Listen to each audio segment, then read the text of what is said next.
प्रिय छात्रों, आज का हमारा ये लेक्चर इनकम टैक्स सब्जेक्ट के ऊपर है, जिसमें आज का हमारा टॉपिक रहेगा ग्रेच्युटी। ग्रेच्युटी क्या होती है?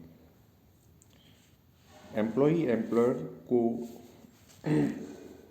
अपनी सेवा काल में दी गई सेवाओं के पारितोषिक के रूप में सेवानिवृत्ति पर यह राशि नियोक्ता से प्राप्त होती है, जिसे हम ग्रेच्युटी कहते हैं।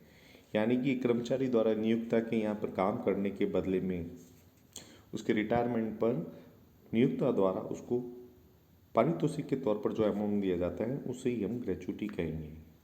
ग्रेच्युटी पर इनकम टैक्स के एक्ट के हिसाब से कुछ प्रावधान लागू होते हैं, जिसमें पहला है कि अगर केंद्रीय सरकार, राज्य सरकार और स्थानीय सत्ता या सुरक्षा सेवा में लगे हुए कर्मचारियों को सेवानिवृत्ति पर या मृत्यु पर प्राप्त ग्रेच्युटी की राशि पूर्ण रूप से कर मुक्त होगी।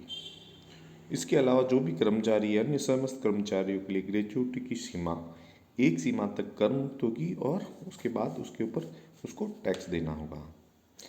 कर मुक्ति राशि की गणना करने के उद्देश्य के हिसाब से हम कर्मचारियों को इसमें दो भागों में विभक्त कर सकते, बांट सकते हैं। ऐसे कर्मचारी जिन पर ग्रेच्युटी भुगतान अधिनियम पेमेंट ऑफ ग्रेच्युटी एक्ट 1972 लागू होता है, तथा दूसरे ऐसे कर्मचारी जिनके ऊपर यह एक्ट लागू नहीं होता है। पेमेंट ऑफ ग्रेच्युटी एक्ट 1972 वैधानिक निगमों, कारखानों, बागानों, खानों, तेल क्षेत्र, बंदरगाह और रेल कंपनियों पर लागू होता है। यह अधिनियम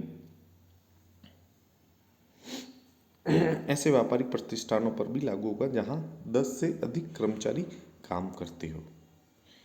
यह अधिनियम तब भी लागू होता है जब कर्मचारी ने सेवानिवृत्ति तक या सेवा त्यागने तक लगातार 5 वर्ष तक कार्य किया हो।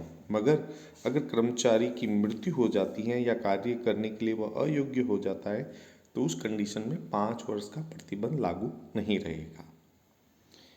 ग्रेच्युटी एक्ट 1972 के अंतर्गत टैक्स फ्री अमाउंट की कैलकुलेशन करने के लिए कुछ प्रावधान हैं। उन्हें ग्रेच्युटी की राशि में से जो निम्न सबसे कम राशि होगी वह कर मुक्त होगी। इसमें 3 पॉइंट रहेंगे। सेवा के प्रत्येक वर्ष के लिए 15 दिन का वेतन माना जाएगा। अगर मौसमी कारखाने हैं तो 7 दिन का। अधिकतम राशि डिसाइड की गई है 20 लाख रुपए, और एक्चुअल में उसको कितनी राशि प्राप्त होती है, तीनों में से जो भी सबसे कम होगा वह कर मुक्त होगा। यदि सेवा अवधि मास में सम्मिलित है और 6 माह से अधिक का टाइम आता है तो उसको हम 1 वर्ष मानेंगे। वे सैलरी की कैलकुलेशन करने के लिए बेसिक सैलरी डीए को हम हमेशा शामिल करेंगे। माह में 26 दिन मानते हुए वेतन में 26 दिनों का भाग देकर 1 दिन का वेतन ज्ञात किया जाएगा।